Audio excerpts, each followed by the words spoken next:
Hola, yo soy Horacio Pérez y esto es Investigando la Investigación, un podcast donde investigamos cómo investigan los investigadores, tanto en la academia, industria e independientes. Todo ello mediante entrevistas y debates abiertos, técnicas y estrategias para mejorar todas las partes del proceso investigador y, no menos importante, opiniones abiertas que espero llamen tu curiosidad y te hagan también reflexionar.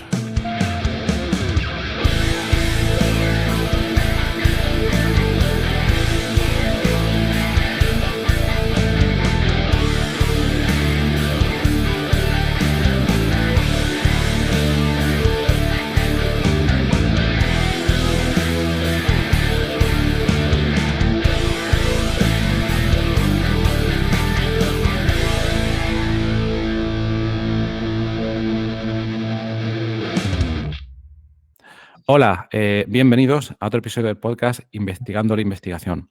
En el episodio de hoy nos vamos a centrar en las profundidades de la mente humana para explorar uno de sus fenómenos más fascinantes y cotidianos, el habla interna. El habla interna es una experiencia universal, un constante diálogo interno que guía nuestras acciones, decisiones y percepciones. Pero, ¿qué sabemos realmente sobre ella? ¿Cómo se forma y evoluciona este diálogo interno? ¿Y de qué manera influye en nuestra toma de decisiones, creatividad y bienestar emocional? Para responder muchas de estas preguntas, hoy nos acompaña Marta Jorba Grau, una destacada investigadora y profesora Serra Hunter en la Facultad de Humanidades de la Universidad Pompeu Fabra, quien lidera un proyecto pionero que busca desentrañar los misterios de nuestra voz interior. Hola Marta, muy buenos días. Hola, muy buenos días. Muchas gracias por invitarme. Y gracias tú por aceptar esta invitación y por desarrollar esta investigación tan interesante. Muy bien, pues la primera pregunta sería, brevemente, si nos puedes comentar desde tu punto de vista en qué consiste el habla interna. Bien, pues el habla interna es esta experiencia que tenemos de hablarnos a nosotros mismos, ¿no? De oír esa voz interior, ¿no? A veces se llama, o pensar en palabras. Básicamente, este es el fenómeno que es un poco el foco de estudio de nuestro proyecto. Muy bien. Y bueno, Marta está liderando ahora mismo un proyecto de investigación concedido por la Agencia Estatal de Investigación aquí en España, y es un proyecto que está investigando en este tema. Entonces, la siguiente pregunta sería, ¿cuál fue la inspiración o el problema central que motivó el inicio de este proyecto, o cómo surgió la idea de explorar la generación de conocimiento a través del habla interna y la acción? Sí, bueno, pues digamos, este proyecto viene ya de hace años, cuando hice la tesis doctoral, que me centré en la experiencia del pensar, ¿no? Del pensamiento, en qué consiste esa actividad que llamamos pensar, ¿no? Que tanto la filosofía como la psicología pues ha dado muchas vueltas y ha estudiado a distintos procesos cognitivos. Pues yo hice una tesis sobre fenomenología del pensamiento, que quiere decir la experiencia o las propiedades cualitativas, si las hay, que van ligadas al pensar, ¿no? Desde una primera persona, cómo se experiencia, qué experiencia tenemos de pensar. Y entonces, claro, una manera muy como hegemónica de pensar es pensar en palabras, ¿no? Y a partir de ahí, pues, el foco hacia el habla interna, que es ese diálogo con uno mismo, ¿no? Que ya desde Platón, digamos, pues la tradición filosófica y también después la psicología posterior, digamos, detectó como algo, digamos, que la gente reporta que tiene, ¿no? Que tiene esa experiencia y que además se puede estudiar también empíricamente, ¿no? Pues entonces me empecé a interesar por este tema, también en conexión con el trabajo de Agustín Vicente, que es un investigador ikerbasque de la Universidad del País Vasco, con el cual, bueno, fue mi supervisor durante una beca postdoctoral que tuve. Y entonces allí pues empezamos también con él a trabajar y después de unos años pues me decidí a presentar este proyecto como IP. Ajá, muy bien. Y este proyecto, por lo que entiendo, tiene un abordaje de diferentes áreas, según entiendo, como puede ser desde la filosofía, desde la psicología, etcétera. ¿Podrías explicar esto un poco y por qué también un proyecto de este tipo requiere ese abordaje multidisciplinar?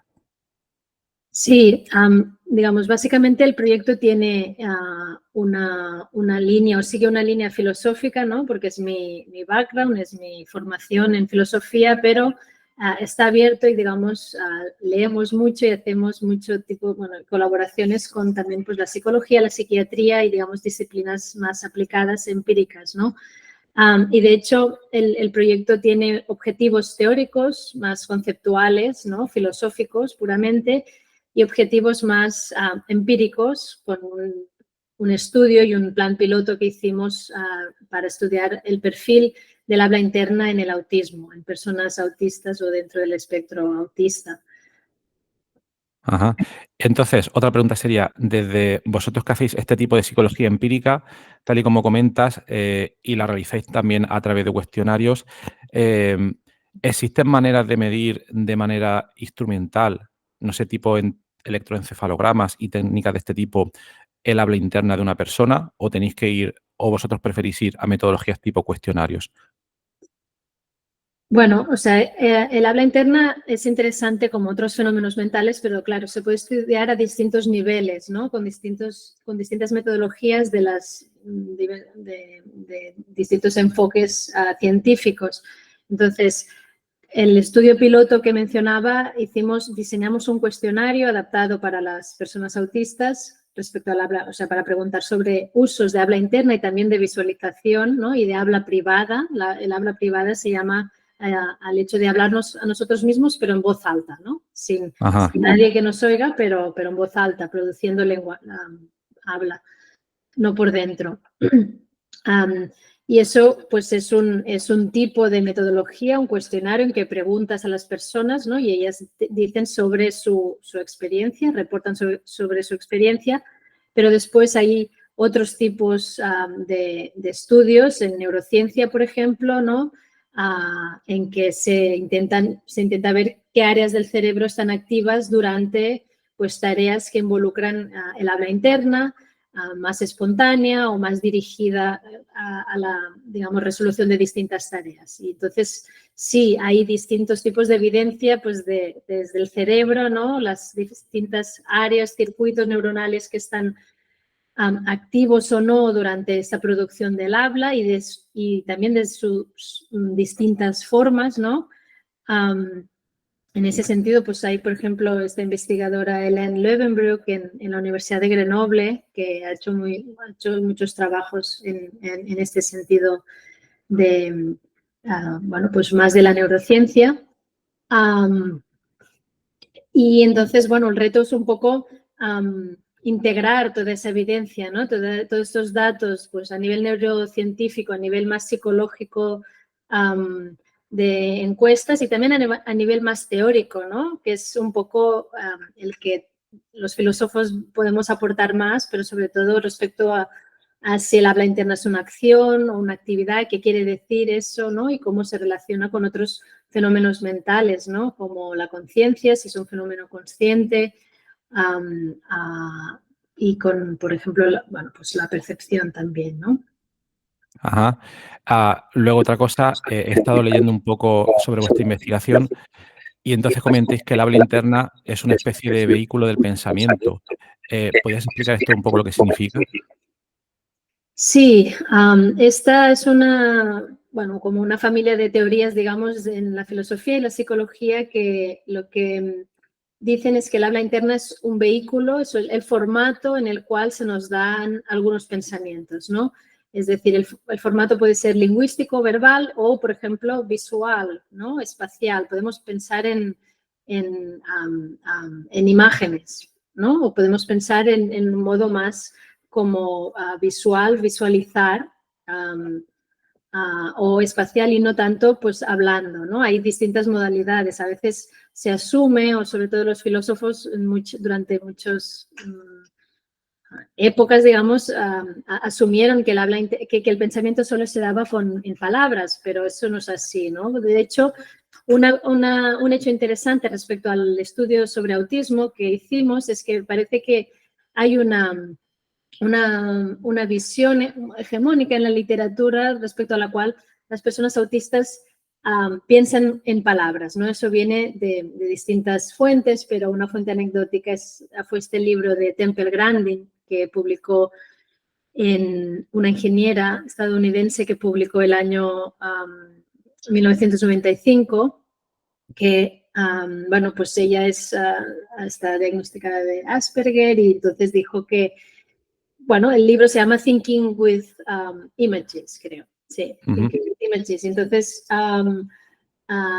ella, bueno, visualiza, ¿no? todo su pensamiento, cómo planifica la construcción de los edificios, porque es ingeniera de mataderos, ¿no? Entonces, cómo ve todos los detalles y con una gran como capacidad visual en ese sentido de pensar. Pero bueno, después vimos que la cosa es más complicada y de hecho nuestro estudio, uno de los resultados negativos, pero más importantes, fue que las personas autistas dicen que tienen habla interna y que piensan en palabras, ¿no? En un grado muy similar al de las personas no autistas. Cuando comentas que es un resultado no negativo, ¿a qué te refieres exactamente? No, resultado negativo, quiero decir, en el sentido de que estábamos intentando buscar diferencias en el perfil de la habla interna entre la población autista y la no autista y vimos que no había ninguna diferencia, ¿no? Vale. Pero que este resultado negativo, ¿no? De no haber ninguna diferencia en sí mismo es interesante porque nos dice precisamente cosas que un poco creíamos o que en la literatura científica se asumía como yendo quizá en otra dirección, ¿no? Vale. Y la otra pregunta, respecto al habla interna, no sé si habéis estudiado o se conoce a una persona, su evolución a lo largo de la vida, a lo largo de su crecimiento, a lo largo de etapa adolescencia, ser adulto, etcétera, si ese habla interna, si se conoce si eso es algo que va cambiando por una parte o es algo que se mantiene siempre constante dependiendo de la personalidad u otros factores. Sí, no, de hecho el habla interna, uno de los retos de su estudio es que presenta muchos perfiles, muchas propiedades distintas y mucha variabilidad entre la gente, ¿no? Es decir, cada uno tiende a asumir que su experiencia es la que tienen los otros, pero después resulta que no, que hay mucha variabilidad, que hay gente que dice que se habla, por ejemplo, en su misma voz, ¿no? Pero hay gente que dice que se habla en una voz neutra, por ejemplo, ¿no? Que no es su voz, no diría que es su voz. Y hay gente que también lo que puede hacer o podemos hacer es pensar en la voz de otro, ¿no? A veces, pues cuando leemos, si conocemos, no sé, por ejemplo, al autor o si hemos visto una película relacionada con el libro o algo así, podemos poner palabras en la voz de otro. Generalmente no podemos producirlas porque cada uno tiene la voz que tiene, pero exteriormente, ¿no? Producidas exteriormente, pero interiormente sí, ¿no? Y entonces hay mucha variabilidad y también muchas propiedades. Por ejemplo, una propiedad interesante del habla interna es la condensación, ¿no? Que quiere decir que ya el psicólogo ruso Vygotsky, que es uno de los como padres de este tipo de visiones sobre el habla interna, dijo que el habla interna se da de forma condensada, ¿no? A veces, pues simplemente podemos decirnos a nosotros mismos supermercado, una palabra, no nos decimos toda la frase entera, ¿no? Y eso ya sabemos qué quiere decir tengo que ir al supermercado, ¿no? Aunque pueda querer decir distintas cosas, porque es ambiguo. Si yo te digo a ti supermercado, claro, y no te digo nada más, tú no sabes qué quiero comunicar con eso, ¿no? Claro. ¿Y sería posible o conveniente, mediante algún tipo de entrenamiento o acciones, que una persona modifique a propósito su propia habla interna para beneficio, tipo mindfulness, afirmaciones, etcétera?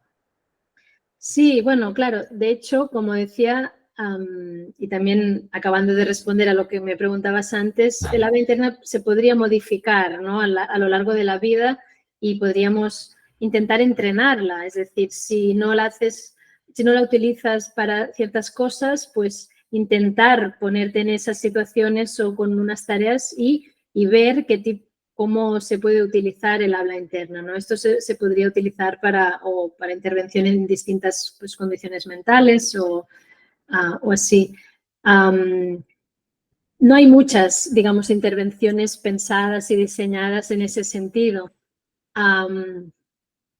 También porque es una intervención así como interna, ¿no? Que la persona tiene que hacer ella misma. Y entonces, bueno, pues son cosas menos conductistas, ¿no? O menos como terapias menos conductistas y cognitivas y por lo tanto, pues un poco más difíciles de ver si dan resultados o no.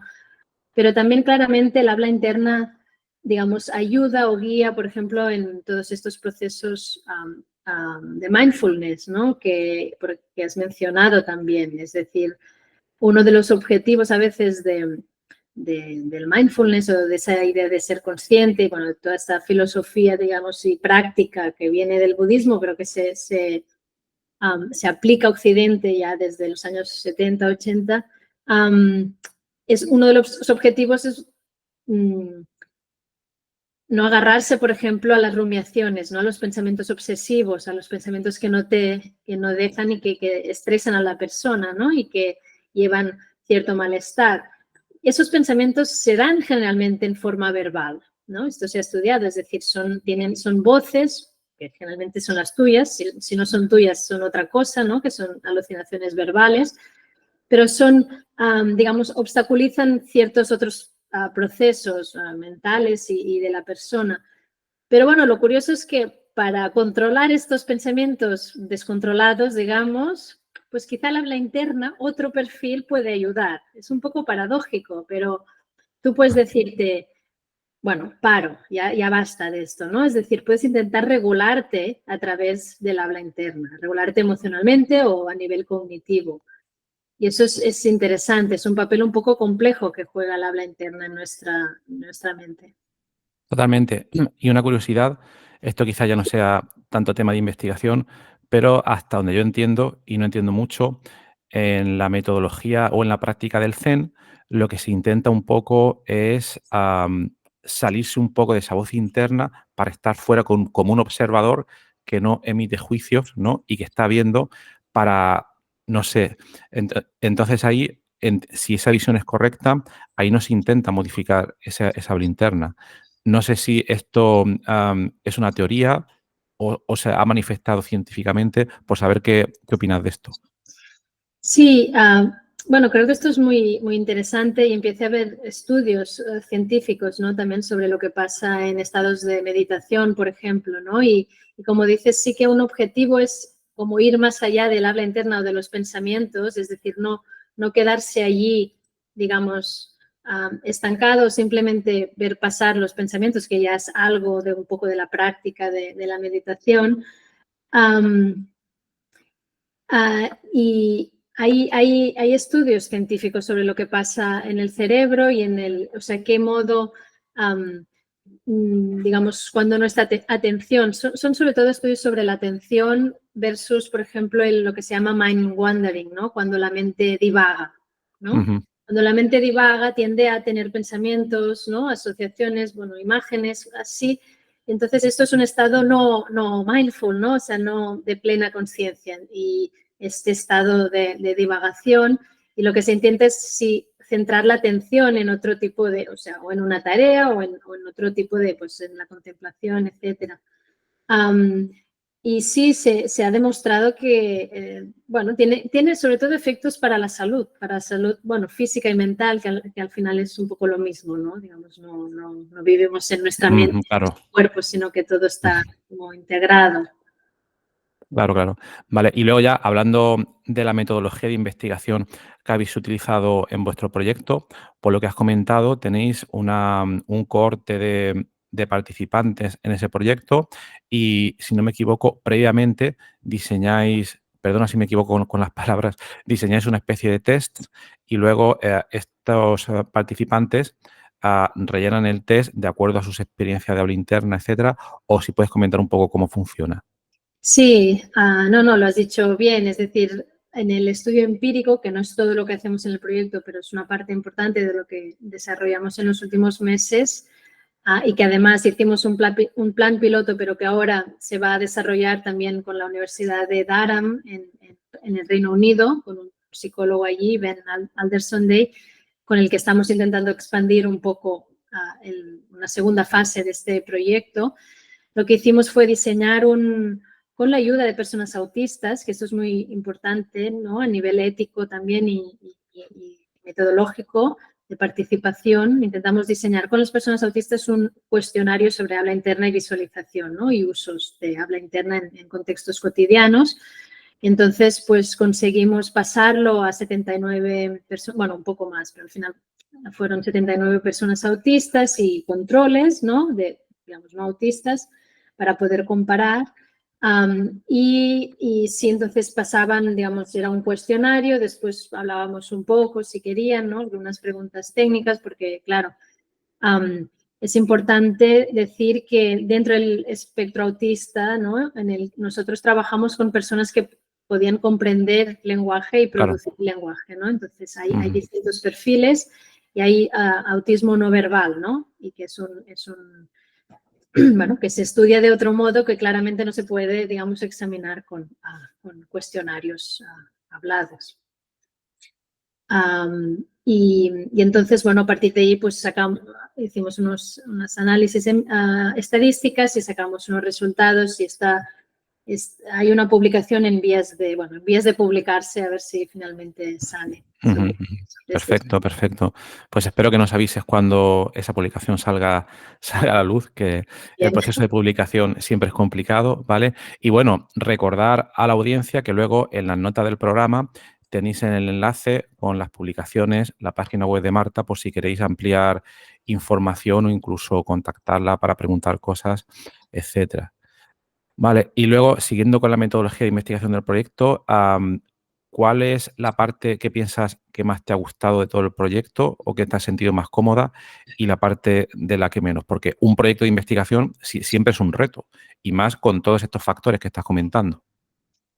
Sí, como dices, es un reto y además cuando el proyecto tiene una naturaleza interdisciplinar como este, Claro. ¿no? Que esté guiado por cuestiones más teóricas de la filosofía de la mente, de la psicología y así, pues es un proyecto en que hay que colaborar con distintas, bueno, sobre todo con la psicología, ¿no? Entonces, bueno, para mí fue un reto en ese estudio empírico, pues entendernos, ¿no? Pues con digamos, cómo poder diseñar la herramienta para que funcionara, o sea, a nivel metodológico que fuera riguroso, ¿no? Y era una metodología muy distinta al tipo de argumentaciones y de artículos que estamos acostumbrados a hacer en filosofía. Pero a la vez aprendí mucho, ¿no? Y entonces cuando investigas y, digamos, tienes resultados y aprendes y ves que avanzas, ¿no? Como individualmente, pero también colectivamente, digamos que esto es, bueno, creo que es lo mejor que puede pasar, ¿no? Es decir, por Claro. eso investigamos y, claro, sobre todo a mí me gustan o me dedico a las cuestiones más teóricas y es las que me motivan, pero soy muy consciente también de las limitaciones pues, de una disciplina en concreto, ¿no? Entonces es interesante ver los distintos vacíos y los distintos usos que hacen de conceptos también pues otras disciplinas sobre el mismo fenómeno, ¿no? Y hablar un neurocientífico con un psicólogo, con un filósofo, con un lingüista, ¿no? Un Claro. psicolingüista sobre esto y ver exactamente, bueno, cómo al final es el mismo fenómeno. Claro, claro. Y por curiosidad, con todos estos perfiles que has comentado, ¿con cuál cuesta más y con cuál cuesta menos? Al menos en tu experiencia. Bueno, yo creo que en general hay una conciencia ahora, no hace décadas, pero ahora sí en investigación, por ejemplo, en ciencias cognitivas, ¿no? Que son, ¿no? Pues todas las ciencias pues, de la mente, la psicología, a la neurociencia, etcétera, que hay que colaborar, ¿no? Es decir, que los proyectos son más bien interdisciplinares o transdisciplinares. Sí que es verdad que los filósofos tienden a estar más pendientes de los, digamos, científicos que al revés, ¿no? A veces los científicos piensan, uy, eso no. Pero sí que hay colaboraciones interesantes en que, digamos, los filósofos también aportan contribuciones y también dan ideas sobre por dónde podría ir la investigación, ¿no? Aunque después ellos mismos pues no hagan ciertas investigaciones. Es un reto porque al final cada uno tiene que salir un poco de su área de confort, ¿no? Pero esto pasa con muchas otras Claro, cosas. claro. Otra curiosidad, por lo que has comentado, claro, en este proyecto multidisciplinar tenéis un componente, la idea principal del proyecto nace de tu parte, de las ideas de la parte filosófica, pero luego vosotros hacéis, permíteme el lenguaje, hacéis unas medidas, hacéis un empirismo en base a los participantes en el proyecto y saquéis una serie de conclusiones, ¿vale? Pero por otra parte has comentado que la filosofía puede tener también un aspecto totalmente teórico. Entonces, por preguntarte si si has considerado o si se puede hacer al mismo tiempo un estudio totalmente teórico desde el punto de vista de la filosofía de este aspecto del habla interna. Es decir, no sé, se me ocurre, por ejemplo, realizar una revisión bibliográfica de lo que se ha dicho hasta ahora para proponer nuevas perspectivas que, aunque no se comprueben empíricamente, que puedan aportar algo nuevo. Es decir, un estudio totalmente pues, teórico.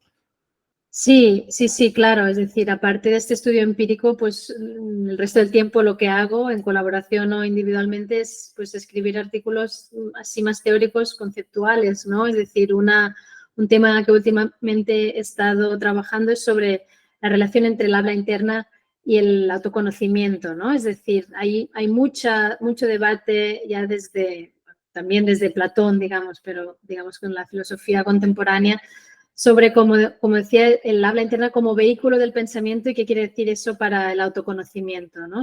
Conocemos nuestros estados mentales a través del habla interna y entonces aquí hay lo que en inglés se llama un puzzle, ¿no? Un problema interesante que hay distintas soluciones, que es el puzzle of self-talk, ¿no? Que, digamos, si nos hablamos a nosotros mismos para conocer lo que pensamos, ¿no? Parece que el lenguaje juega un papel, ¿no? En lo que conocemos, pero no está claro si hay un pensamiento previo determinado que el lenguaje ayuda a conocer o bien es el lenguaje el mismo el que genera ese pensamiento, ¿no? Es decir, ¿cuál es el propósito de hablarnos a nosotros mismos para comunicarnos algo? Si resulta que ya lo sabemos, eso es un poco paradójico, y si no lo sabemos, ¿cómo sabemos que lo que decimos Claro. corresponde realmente a lo que pensamos, ¿no? Entonces, bueno, ahí ese es como un problema o una cuestión filosófica que surge pues, cuando pensamos el habla interna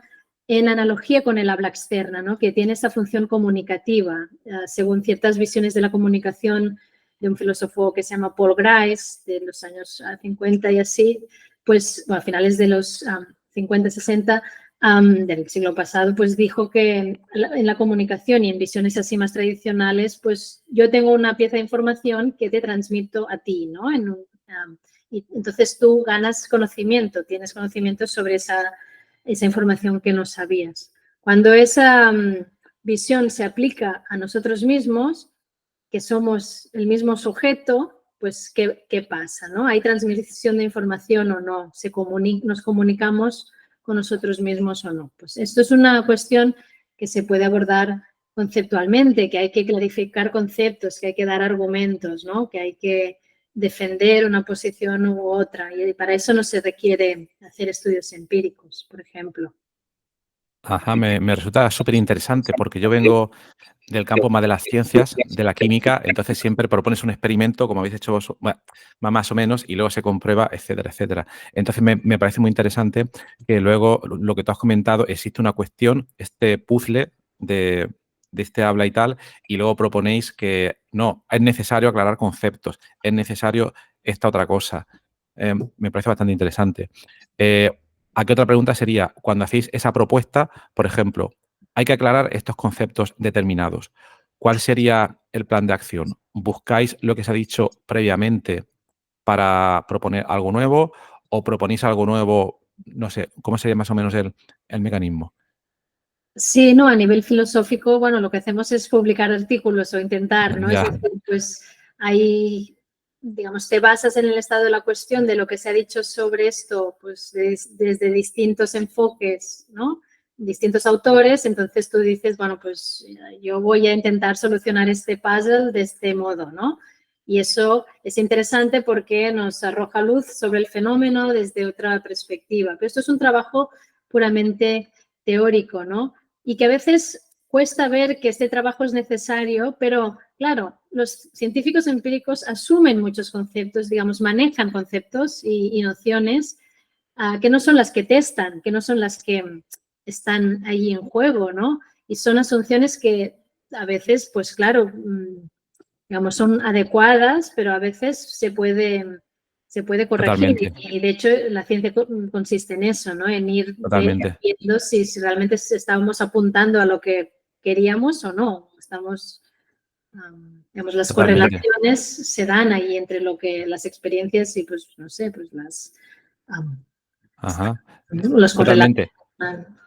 Sí, sí. Y otra curiosidad es, cuando, por ejemplo, trabajas un artículo donde propones un nuevo concepto, una nueva clarificación de concepto en una publicación teórica, cuando envías ese artículo y lo revisan, yo intento pensar cómo es el proceso, compararlo con un artículo mío de química, donde quizás el revisor puede decir, no, es que te falta subir la temperatura o hacer un experimento más o tal y cual.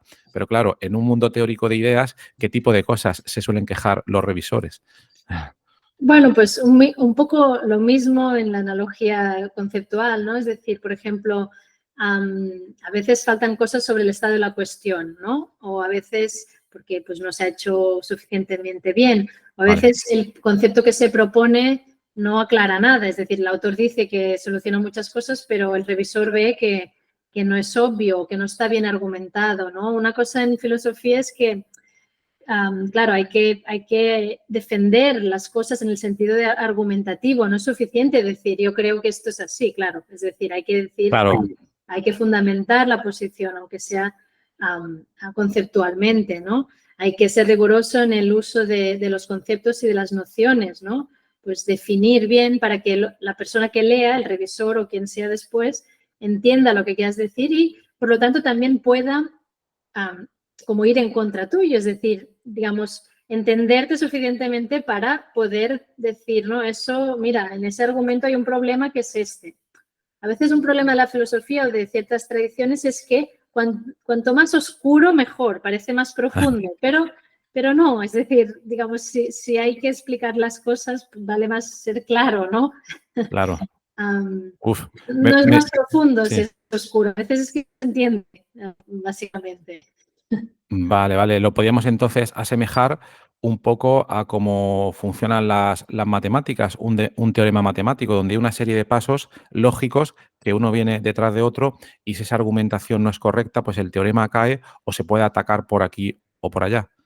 Sí, lo que pasa es que, claro, la argumentación filosófica no es, pues hay lógica filosófica, ¿no? Filosofía de la lógica, pero la filosofía en general no es deductiva, ¿no? Es decir, no son unos principios generales sobre los cuales puedes Vale, deducir a nivel matemático otros principios.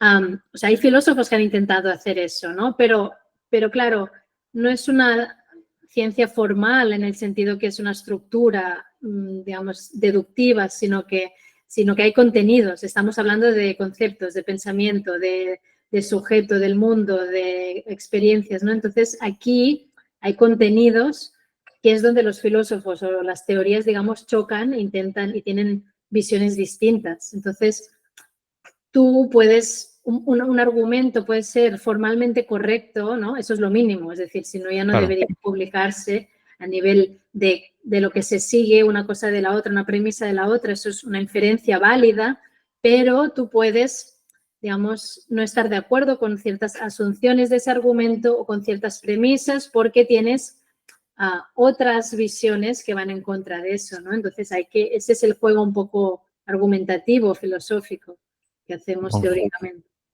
me parece súper interesante, de verdad, porque son cosas que no estoy acostumbrado a ver y porque nuestro mundo es todo muy, muy cuadriculado, ¿no? Entonces, me parece súper interesante. Y ya por ir terminando, no sé si os habéis planteado últimamente, en los 2 últimos años, esta pregunta se la hago a todo el mundo, ¿vale? Hay este crecer de de la inteligencia artificial y todo este tipo de cosas, ¿no? Entonces, bueno, está el típico ChatGPT, que le preguntas cosas y te responde, pero eso yo creo que está un poco sobrevalorado. Pero si vamos un poco más allá, no sé si a la hora de, por ejemplo, estudiar bibliografía o trabajos previos, estas herramientas de inteligencia artificial, con un uso un poco más profesional, os permiten ver un poco lo que tú comentas de manera más fácil o más rápida. Es decir, cómo colisionan conceptos o argumentos de dos autores o de diversas teorías o si os puede permitir encontrar más rápido información. No sé si os lo habéis planteado. Sí, bueno, esto de hecho yo me lo he planteado más en relación a la docencia, ¿no? Yo doy clases también y los alumnos pues claramente utilizan Ya. estas herramientas, entonces es, bueno, la ética del uso de estas herramientas es un tema de discusión entre, ¿no? En el departamento y en general en muchas universidades. Y claro, sí, es decir, son herramientas útiles para ciertos usos, ¿no? Y a veces pues, se puede llegar a cierto tipo de información, pero a la vez estas herramientas, o por ejemplo ChatGPT, las últimas versiones, bueno, tienen los límites que tienen porque funcionan con las bases de datos que funcionan y claro, eso no es exactamente una investigación, digamos, bibliográfica, ¿no? Hay sesgos, hay... el algoritmo claro. es el que es, aunque aprenda, ¿no? Y además aprende de una forma un poco, digamos, no guiada por ciertos objetivos científicos, sino guiada por los usos, por lo que la gente pone, ¿no? Entonces, sí, bueno, yo creo que es un tema un poco más general que afecta a la investigación, a la docencia y a muchos ámbitos, pero que también hay que tomar un poco con precaución, ¿no? Es decir, no negar que son herramientas pues, que están allí y que van a haber más, pero saber qué usos a veces limitados tienen, ¿no? Y sobre todo los estudiantes tienen que aprender a investigar o a pensar, es decir, a pensar, y el chat GPT lo que hace es que puedes intentar no pensar, que es lo que muchos quieren hacer. Correcto, Bueno. correcto. De hecho, me parece que sí, leí por encima un estudio muy interesante donde todo lo que hay detrás de ChatGPT, estos modelos de lenguaje que a su misma vez tienen una especie de habla interna. Sí, Entonces, bueno, es que un artículo que escribió Daniel Gregory con otro colega, Daniel es de mi equipo también, forma parte del grupo, y bueno, no sé si te refieres a pero salió... no, lo vi, no recuerdo la fuente, sinceramente, pero recuerdo algunos autores americanos. Ah, vale, Sí. bueno, pues ellos escribieron y discutimos Sí. en el grupo sobre si estas inteligencias artificiales tenían habla interna o no, ¿no? Y bueno, de la opción obvia, no tienen, pues salió una discusión muy interesante sobre Sí. qué es, digamos, tener un lenguaje interior o no a nivel también computacional y tal. Muy interesante, muy interesante. De hecho, sí. Muy interesante. Pues te preguntaría más cosas, pero por ir terminando, quería comentarte de todos los procesos de investigación, de toda tu investigación que realizas, qué parte te resulta más interesante o más placentera y luego por el otro extremo, qué parte te resulta más complicada o que quizás incluso la quitarías si pudieras. Bueno, la parte más placentera es siempre, ¿no?, pensar e iniciar una investigación, ¿no? Y ver ¿no?, las preguntas que te motivan y hablar con la gente y ver exactamente qué se puede hacer y llevarlo a cabo, ¿no? Y ver que desde una idea inicial, ¿no?, desde un objetivo que al principio puede ser un poco así borroso, pues que tienes resultados, ¿no? Y que en unos años, porque realmente son años, pues ves que has avanzado, ¿no? Y que has podido contribuir con un granito pequeño, ¿no?, en una comunidad muy grande que es la ciencia, ¿no? Y la filosofía y así. Y la parte pesada, pues no sé, claro, eso es mucho trabajo, hay problemas también para publicar, a veces es difícil, ¿no? Como te decía, esas distintas aproximaciones. Si vienes de la filosofía, pues publicar en revistas de psicología es un poco complicado porque hay cosas que hay que aprender, pero que no son mucho de Claro. contenido, sino de forma, de cómo presentar las cosas. Pero bueno, digamos... Por curiosidad, aquí por lo que comentas, ¿cuál es el tiempo promedio, porque esto depende mucho del área, el tiempo promedio, si todo sale bien, desde que envías un artículo hasta que está publicado? Más o menos. Claro, depende del área, depende de la revista y depende de Claro. cómo es el artículo, ¿no? Es decir, a veces artículos, pues, en un estadio ya muy, bueno, cuando ya los envías, representa que ya están bien, ¿no? Están ya, digamos, es el resultado final, pero depende de las revisiones que te pidan, pero un promedio puede ser, no sé, pues de meses, digamos, lo mínimo 6, 8 meses a un año. Vale. No sé, a veces hay gente que tiene papers que dice, llevo 8 o 10 años en filosofía, por ejemplo, ¿no? Pues que me han publicado eso, pero a veces también es porque pues abandonas cosas, después las Ya. retomas y cuesta ahí el sistema de publicaciones y también de empresas de Totalmente. editorial, de publishing houses, ¿no? De Sí. publicación, pues eso es un mundo un poco... Sí, vamos a dejarlo ahí, sí. Y por curiosidad, ¿tú sabes si en filosofía también se plantea la opción de los prints? Porque como estás comentando, si los tiempos se van a muchísimos meses, no creo que alguien, un filósofo, vaya a pisar la investigación de otro por pura casualidad, pero no quita además, si uno quiere que todo el mundo sepa ya lo que uno ha hecho, el liberar un preprint y luego ya el paper se aceptará. No sé si es una práctica extendida o no en vuestro dominio.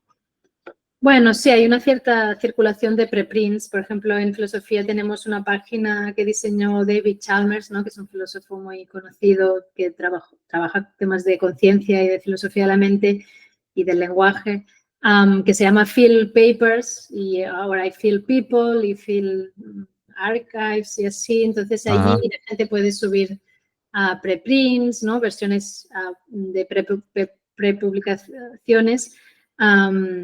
Y claro, las cosas circulan, al final tampoco la comunidad es tan pequeña, ¿no? Pero igualmente, pues, y también muchas revistas publican online first, ¿no? Primero online y después ya la publican en el volumen Vale. impreso. Entonces eso también facilita los tiempos, es decir, si ya está online, ya está publicado y puede tardar un año en publicarse en el número que toca, pero al menos ya está allí, ¿no? Y la gente lo puede citar y se evitan otros problemas de, claro, la gente se puede copiar también, es decir, se puede... También. No, eso existe el plagio, existe, bueno, claro, como en todas las disciplinas. Claro, claro. Muy bien, Marta, pues ha sido muy interesante hablar contigo. Muchas gracias otra vez por venir al programa. Como os comentaba en la nota del programa, tenéis toda la información sobre las publicaciones de Marta, su trabajo, etcétera. Y nada, espero que también nos comentes cuando se acepte ese artículo, por tener un poco más ya en forma escrita, a ver qué pinta tiene. Y nada, gracias y hasta la próxima. Muy bien, muchas gracias a ti. Chao. Adiós, buenos días. Bueno, pues ya está. Muy bien. Yo Bueno, creo, no se ha cortado en ningún momento, así que no debería pasar nada, ¿eh? No debería pasar nada. Solo una cosa que no me Sí. acuerdo de decirte que al principio dices profesora asociada. Asociada Ajá. en el sistema español es otro tipo de cosa que associate en inglés, o sea, es agregada, que es como... Vale, verdad, que lo corregiste luego, sí, cierto, Sí, cierto. sí, no, o sea, Vale, vale. da igual, pero quiero decir Vale, vale, que perdona. Sí, es sí, sí, solo eso. vale. Hay ese false friend que, claro, associate professor, que es como, bueno, titular aquí o agregado en Cataluña tenemos agregados, en el resto de España no. Pero, Claro, claro. y Cierto, asociado cierto. es solo las personas que tienen un contrato temporal y que generalmente tienen Vale, vale, vale. la profesión. Pues me lo apunto y corregiré ese trozo en el episodio.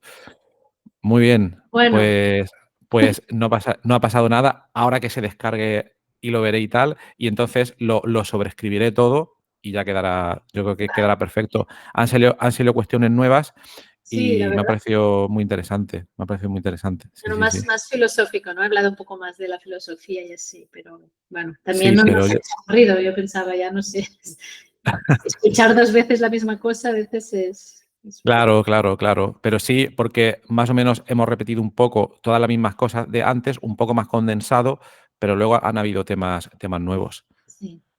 Muy bien, Marta, pues muchas gracias. Te lo envío, lo sobrescribo y te aviso cuando esté. Y nada, y eso. Y si me puedes avisar cuando tengáis esa publicación para ver qué Sí, pinta sí, tiene. también ahora sacaremos un informe así un poco más, bueno, queremos hacer un informe un poco más divulgativo, es decir, no el paper en inglés, así, Claro, para la estadística y tal, sino como un informe más de divulgación para tanto los participantes como el público en general, porque es también importante. Y bueno, totalmente. estábamos esperando que, a ver si saliera, o sea, si sale ya el paper que está en revisión y tal. Claro, claro. Muy bien. Marta, pues nada, estamos en contacto y muchas gracias. Muy Venga, bien, hasta luego. sí, Horacio. Hasta luego.